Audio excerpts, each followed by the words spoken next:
जय भारत टीवी के Facebook page पर आपका स्वागत है। आज लाइव हम जुड़ रहे हैं आपसे एक बार फिर, और मुद्दा इस वक्त है उत्तराखंड के युवाओं से जुड़ा हुआ एलटी शिक्षक भर्ती, जो आज से 2 साल पहले जिसकी प्रक्रिया शुरू हुई, लेकिन अभी तक जो चयनित अभ्यर्थी थे एलटी शिक्षक भर्ती के, उनको नियुक्ति नहीं मिली है।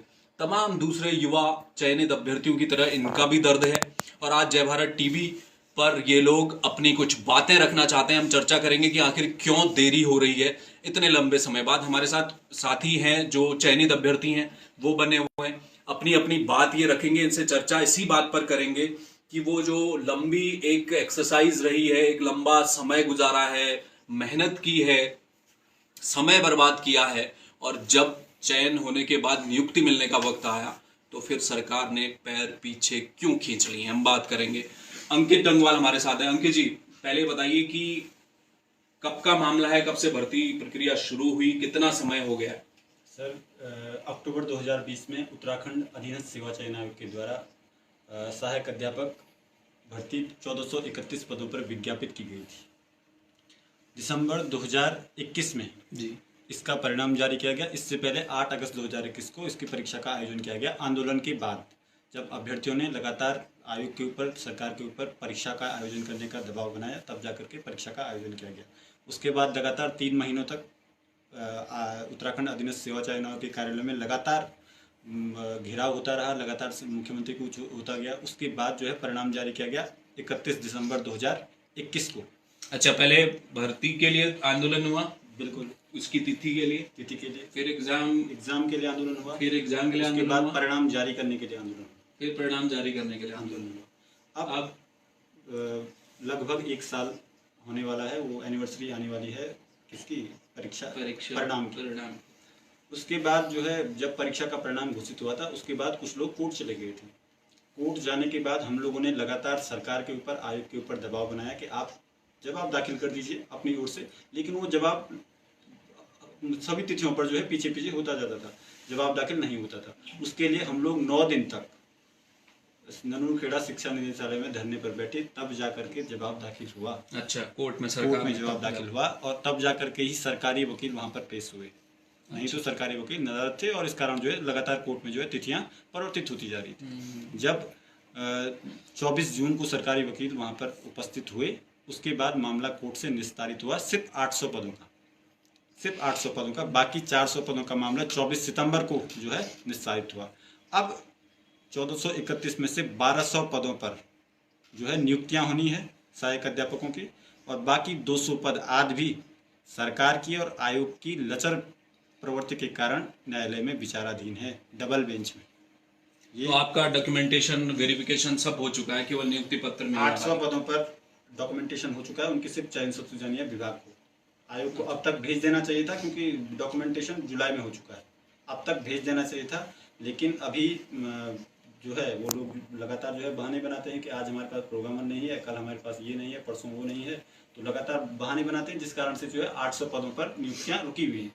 बाकी 400 पदों पर जो है उसमें डॉक्यूमेंट वेरिफिकेशन के बाद जो है चयन सूची भेजी जानी। लगभग एक जैसी स्थिति है 1200 पदों की, और 200 पदों का मामला विचाराधीन न्यायालय में है। ये वर्तमान स्थिति है सहायक अध्यापक एलटी भर्ती की। आपसे ये जानना चाह रहा था, आप रहने वाले हैं रुद्रप्रयाग के, और देहरादून में आपने तैयारी की होगी लंबे समय तक। कितनी मेहनत की थी और क्या सोचा था जब देहरादून आए थे? सर, एक परीक्षा को निकालने के लिए, वैसे तो हम अपने, जब से हमारी परीक्षाएं जीवन शुरू हो जाता है, हमारे स्कूली जीवन से हमारी परीक्षाएं शुरू हो गई थी। परंतु जब हम कभी किसी कंपटीशन में भाग लेते हैं तो उस कंपटीशन को पास करने के लिए लगभग अपना 3 साल और 4 साल उस पर लगा देते हैं, क्योंकि कंपटीशन बहुत ही एक ऐसा अहम बिंदु होता है जहाँ पर आपके साथ बहुत सारे प्रतिद्वंदी होते हैं, और उन प्रतिद्वंदियों में से आपको आगे आना होता है। सीट बहुत कम होती हैं, उन सीट में से कुछ का ही सिलेक्शन हो पाता है। अब जब मैं तैयारी करने आया था, मैं आपको बता दूं कि मैं पहले स्कूल में पढ़ाता था लगभग, क्योंकि फैमिली कंडीशंस, बहुत सारी चीज़ें इंसान को देखनी पड़ती हैं। उसे लगता है कि मैं आगे तैयारी कर पाऊंगा या नहीं कर पाऊंगा। लगा मुझे, जब यहाँ पे विज्ञप्ति नहीं आई, मेरा 2017 में बीएड हो गया था, और तब से अभी तक कोई भी विज्ञापन नहीं आया हुआ था, तो मैंने सोचा क्यों ना अपने जो ज्ञान है उनको बच्चों को देना चाहूँ, तो मैंने प्राइवेट स्कूल ज्वाइन कर दिए। तो थोड़ा मेरी फैमिली कंडीशन भी वहाँ से सही हो जाएगी। मैंने पढ़ाया स्कूल में, लगभग 2 साल तक तैयारी वहाँ करता रहा, तो अपनी तैयारी भी उसी बीच जारी रखी। एक प्राइवेट स्कूल में पढ़ाने के साथ साथ बहुत सारे कार्यभार हम पे आ जाते हैं कि क्या क्या आपको स्कूलों में पढ़ाना है, क्या क्या जिम्मेदारी अपने बच्चे की देखनी, हर एक चीज़ हमारे अंदर था। फिर उसके बाद ही मैंने तैयारी शुरू की। फिर एक दिन मैंने सोचा, सरकार की 2000 अक्टूबर 2020 को सरकार ने एलटी का विज्ञापन जारी किया, तो मैंने सोचा कि इसकी तैयारी के लिए मैं थोड़ा सा स्कूल को छोड़ देता हूँ और अपनी तैयारी करता हूँ। उसके लिए मैंने जो अभी तक पैसा कमाया था उन पैसों को जमा करके उससे मैंने तैयारी की, और घर से जो मम्मी पापा द्वारा जितना भी उतना कोई बड़ा वो रहता था, योगदान रहता था, फिर भी कमरे पे यहाँ पे रह के एक 4000 5000 का कमरा यहाँ पर मिलता है। उस 4000 5000 के कमरे पे रहकर लगभग 1-1.5 साल उसमें पूरी तैयारी करना अपने में एक बहुत ही बड़ा वो एक अनुभव होता है। और कैसे करके हमारे माँ और पापा ने हमको यहाँ तक पहुँचाया वो हम जानते हैं। उसके बाद जब मैंने ये चीज़ें तो वैसे हर किसी के एक मिडिल परिवार की फैमिली के साथ सबके साथ आती हैं, परंतु एक मन के साथ तैयारी करना, अपने में एक जज्बा होना बहुत ज़रूरी था। मैंने 1 साल लगातार अपने विषय को पढ़ा, जितने विषय मेरे पास थे सारे विषय को मैंने कवर किया। उसके बाद एग्ज़ाम हुआ, 8 अगस्त को मेरा एग्ज़ाम हुआ। उस एग्ज़ाम को करने के बाद मैं आया तो मुझे कहीं ना कहीं अनुभव था कि मैंने तैयारी किया, और उसी तैयारी के साथ मुझे लगता था कि मेरा आएगा। रिजल्ट आया 31 दिसंबर को, और उसमें हम चयन हो गए। चयन होने के बाद मुझे ये नहीं था कि सरकार हमारे साथ कुछ ऐसा काम करेगी। हमें तो सिर्फ ये पता था कि हम कोई भी टेस्ट निकालने के लिए हमें केवल तैयारी करनी होती है। उस तैयारी करने के बाद हमें रिजल्ट आयोग देगा, परंतु ये आ गया और अब नौकरी मिलेगी। परंतु हमें इन बीच का जो सरकार का इन 2 सालों में सरकार ने हमको सिखा दिया है कि आपको आंदोलन करने पड़ेंगे, आपको सरकार के खिलाफ नारेबाजी करनी पड़ेगी, आपको सरकार के खिलाफ धरने पर बैठना पड़ेगा, तब जाके ही आपको नियुक्ति मिलेगी। बिल्कुल, पहले नौकरी के लिए धरना, फिर उसके बाद परिणाम और फिर नियुक्ति पाने के लिए धरना। आप बताएं आपकी क्या कहानी है, क्योंकि अब तो सरकार एक बहुत बड़ा भर्ती घोटाला निकल के आया, यूके SSSC का जांच भी उसमें STF की चल रही है, कई आरोपियों को गिरफ्तार भी किया है, कई जमानत पर बाहर भी आ चुके हैं। एक तरह से उत्तराखंड के एजुकेशन जो नौकरी देने का जहां मसला था वहां पर मामला उठा है, स्कैम आया। क्या लगता है आपको कि अब सरकार क्या सोच रही है, क्यों नहीं नियुक्ति मिल पा रही है आपको? सरकार तो कैबिनेट मंत्री लोगों से हम सबसे मिल चुके हैं, तो वो बताते हैं कि आयोग में है, आयोग इंडिपेंडेंट बॉडी है तो अपने हिसाब से काम करेगा। आयोग बोलता है कि क्या बोलते हैं, कभी वहाँ पे स्टाफ ऑपरेटर का बहाना मारता है, कभी बोलते हैं कि कुछ अलग अलग बहाने मारते रहते हैं। तो हम काफ़ी बार आयोग जा चुके हैं, पर आयोग भी कोई सुध लेने को तैयार नहीं है। तो अब कहाँ पे जाए, सारे कैबिनेट मंत्री लोगों से मिल चुके हैं, मुख्यमंत्री से भी एक बार मिले थे, उन्होंने भी यही बताया कि क्या बोलता है, मेरे पास ये पहले भी आ चुका है मामला, मैं इसका मतलब विचार ले रहा हूँ इस पर। तो अब क्या करें, अब आप ही बताओ। परेशान है जी। एक साथी और हमारे साथ हैं, आप ये बताइए मुझे कि मुख्यमंत्री सरकार के स्तर में किस किस से मुलाकात आपने की है जब से परिणाम आया, और क्या आपको वहां से जानकारी मिली है? सर, हम तमाम विधायकों से मिल चुके हैं। लगभग उत्तराखंड के 60 विधायकों का हमें समर्थन पत्र है। हम उत्तराखंड सरकार के सभी कैबिनेट मंत्रियों से मिल चुके हैं अपनी नियुक्ति की मांग लेकर। पिछले हम 1 साल से लगातार भटक रहे हैं। लगभग हम 4-5 रैलियां कर चुके हैं, धरना प्रदर्शन कर चुके हैं, अनशन कर चुके हैं, तमाम प्रकार के प्रोग्राम कर चुके हैं, लेकिन सरकार अभी तक हमारी कुछ सुध नहीं ले रही है। सरकार बार बार कहती है बेटी बचाओ बेटी पढ़ाओ, बेटी बचाओ बेटी पढ़ाओ, लेकिन सरकार बेटियों को भी हमारे साथ ऐसा नहीं कि हम कोई सब जेंट्स हैं, हमारे साथ महिलाएं भी हैं, किसी को ज्वाइनिंग नहीं मिली अभी तक। हम 1431 लोग हैं सर, और सरकार तो हमारी सुध नहीं ले रही सर। पहाड़ में लगभग सभी स्कूलों में पद रिक्त हैं, इसके बावजूद भी सरकार अभी तक हमें नियुक्ति नहीं दे पाई। पहाड़ों में जाकर नौकरी करने को तैयार हैं, परिणाम भी आ चुका है और नियुक्ति पत्र नहीं मिला है। जो भर्ती घोटाला सामने आया, क्या वो कोई बड़ा कारण है कि आप लोगों को नियुक्ति नहीं मिल पाई? देखो सर, 28 जुलाई को हमारा डॉक्यूमेंट वेरिफिकेशन पूरा हुआ था, और 28 जुलाई को ही ये प्रकरण जो है मुख्यमंत्री ने जांच के आदेश दिए थे, जो वीडियो भर्ती है। अब जो उसके बाद जांच आगे बढ़ी, उसमें बहुत सारी चीज़ें निकल करके सामने आई। उसके बाद STF जो जांच कर रही थी, जो एजेंसी STF, उसने जो है 4 भर्तियों में, जिसमें सहायक अध्यापक जो सबसे बड़ी भर्ती है 1431 पदों की, कनिष्ठ सहायक जिसमें 2000 अभ्यर्थी अभी नियुक्ति की मांग कर रहे हैं, और उसमें जो है अभी छंटनी होनी है, एक फाइनल रिजल्ट आना है।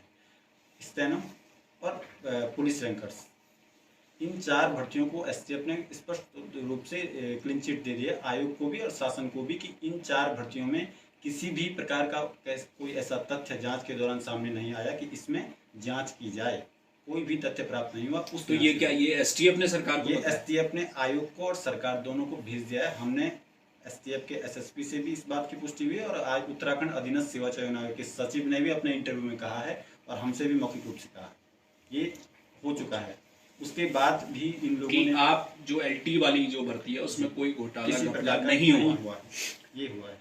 उसके बाद जो है हम आयोग के पास इस बात को लेकर के गए कि एसटीएफ ने हमसे ऐसा कहा है, तो आप प्रक्रिया को आगे बढ़ा दीजिए। तो उन्होंने उस समय हमको कहा था कि भाई प्रोग्रामर हमारे पास नहीं है, प्रोग्रामर आते ही हम जो है आपकी चयन सूची भेज देंगे।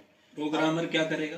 प्रोग्रामर चयन लिस्ट बनाएगा, फाइनल लिस्ट जो होती है कंप्यूटर पर, वो फाइनल लिस्ट तैयार करेगा जिसमें मंडल का वितरण होता है बेसिकली, इसमें गढ़वाल मंडल और कुमाऊं मंडल का वितरण होता है, किसको कौन सा मंडल मिला एक्चुअली इसमें नहीं, वो क्या कोई डिसीजिंग पावर कुर्सी है कि या वो इसमें सॉफ्टवेयर कंट्रोल होता है। अब सॉफ्टवेयर कंट्रोल हो सकता है वो मतलब एक ऑपरेटर, वो जो कंप्यूटर संचालित मतलब टाइपिंग करने वाला और उसको काम की करने सैलरी 15,000 रुपये होती है और हमारी सैलरी 70,000 रुपये होगी। अच्छा। तो आप बताइए 1431 शिक्षक जिनको कि 70,000 की सैलरी मिलनी है, उनको उनकी नियुक्ति एक 15,000 रुपये के आउटसोर्स कर्मचारी के कारण रुकी हुई थी। नहीं, ये अलग विषय है कि किसको कितना मिल रहा है, लेकिन सवाल ये है कि एक ऑपरेटर नहीं है, ये आयोग कह रहा है, इस वजह से आपका नियुक्ति का मसला पहले उठा। पहले उनका बहाना ये था।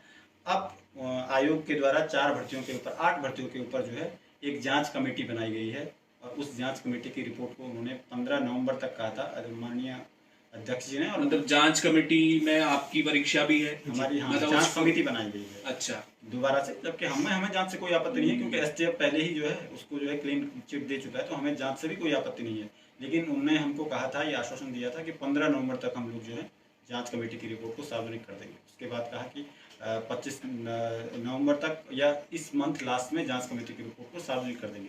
अब कल के पेपर में जो प्रेस नोट जारी हुआ उसमें कहा है कि दिसंबर में जो है सार्वजनिक हो जाएगा। तो ये लगातार बढ़ा करके जो है छात्रों का इस तरीके से मानसिक रूप से शोषण हो रहा है। हम तो चाहते हैं, हमें जांच से कोई आपत्ति नहीं। मुझे नहीं लगता कि किसी चयनित अभ्यर्थी ने जिसने अपनी मेहनत से निकाला होगा पेपर, उसको किसी प्रकार की कोई जांच से आपत्ति नहीं होनी चाहिए और है भी नहीं। लेकिन हमें इस बात से समस्या है कि इसको लटकाया ना जाए, जांच के नाम पर जो है लटकाने का खेल अगर चल रहा है तो उससे हमको आपत्ति है। इसलिए जांच रिपोर्ट को जल्द सार्वजनिक करके उसके बाद नियुक्ति की प्रक्रिया को आगे बढ़ा दिया जाए, ऐसी मांग हमने माननीय मुख्यमंत्री जी के सामने भी किया है, माननीय शिक्षा मंत्री जी के सामने किया है, माननीय कैबिनेट मंत्री सुबोध उनियाल जी के सामने किया है और आयोग के अध्यक्ष सचिव वंशीधर तिवारी जी, निदेशक माननीय निदेशक जो माध्यमिक शिक्षा के निदेशक है उनसे किया है। सारे लोगों से हमने यही मांग की है कि जांच कमेटी की रिपोर्ट को जल्द सार्वजनिक, क्योंकि अब देखो जितनी ज़्यादा आगे जांच रिपोर्ट चलेगी उतना ज़्यादा छात्रों का मानसिक शोषण होगा, क्योंकि 2 साल से लगभग 2 साल से नियुक्ति का इंतजार कर रहे हैं। आप समझ सकते हैं इन 2 सालों में, और इन 2 सालों से पहले 2 साल से जो है परीक्षा की तैयारी कर रहे थे, तो अपने जीवन के 4 साल उन अभ्यर्थियों ने सिर्फ एक भर्ती को दे दिया। तो इन 4 सालों में जो है बहुत बड़ा कार्यकाल काम होता है। सरकार बदल जाती है, सरकार बदल जाती है 5 साल में, और इन 4 सालों में जो है कितना मेहनत करके अभ्यर्थी यहाँ तक पहुँचा है। और अब भी जो है लटकाने के वो चल रहे प्रोसेस में है कि देखो अब 5 तारीख को फिर 5 दिन और फिर 5 दिन और। मैं इस मंच से, आप जय भारत टीवी के मंच से आयोग के अध्यक्ष से, आयोग के सचिव से और सरकार के तमाम कैबिनेट मंत्रियों से एक मांग करना चाहता हूँ कि आपने जो जांच कमेटी बनाई है, जो 8 भर्तियों पर जो जांच कमेटी बनाई है, उस जांच कमेटी से हमें किसी भी प्रकार की कोई आपत्ति नहीं है। हम चाहते हैं कि उस जांच कमेटी की रिपोर्ट को जल्द से जल्द सार्वजनिक किया जाए और उस पर उसके बाद नियुक्ति की प्रक्रियाओं को आगे बढ़ा दिया जाए बिल्कुल जल्द। उसके बाद यदि किसी प्रकार का और बहाना बनाया गया षड्यंत्र के तहत, मुझे लगता है कि एक षड्यंत्र है अभ्यर्थियों के साथ, क्योंकि लगातार बहाने बनाए जा रहे हैं। अगर जांच कमेटी की रिपोर्ट के बाद भी यदि कोई षड्यंत्र के तहत कोई बहाना बनाया जाता है तो षड्यंत्र रचने वाले या पदों पर बैठे हुए हर एक व्यक्ति उसके लिए जिम्मेदार होगा। वो खामियाजा मुझे लगता है भुगतना पड़ेगा, क्योंकि धैर्य की सीमाएं पार कर चुके हैं अभ्यर्थी। जितने भी अभ्यर्थी हैं वो धैर्य की सीमाएं पार कर चुके हैं। इतना डिप्रेशन में सब लोग चल रहे हैं, तो मुझे लगता है उसके बाद तो खामियाजा भुगतना पड़ेगा, क्योंकि सारी एसटीएफ का इंतजार कर दिया हमने, जांच समिति का इंतजार कर दिया। उसके बाद यदि किसी नया बहाना बनता है उसका खामियाजा तो मुझे लगता है भुगतना पड़ेगा हर पद पर बैठे हुए। बिल्कुल बिल्कुल। चलिए, तो मसला यही है। अभी 2 दिन पहले यूके SSC के चयनित स्नातक स्तरीय चयनित अभ्यर्थी हमारे साथ थे। आज एलटी शिक्षक भर्ती के चयनित अभ्यर्थी हमारे साथ रहे।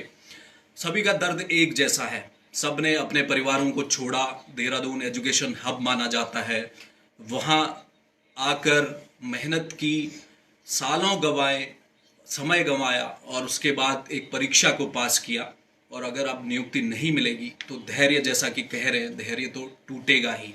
इंतज़ार इनका जारी है। अब देखते हैं जो समिति बनाई गई है वो कब तक अपनी जांच रिपोर्ट को सार्वजनिक करती है और इन लोगों को कब नियुक्ति मिलती है, क्योंकि शिक्षा से जुड़ा मसला है। पहाड़ों में शिक्षक नहीं है और यहाँ परीक्षा पास करने के बाद भावी शिक्षक इंतज़ार कर रहे हैं। नमस्कार।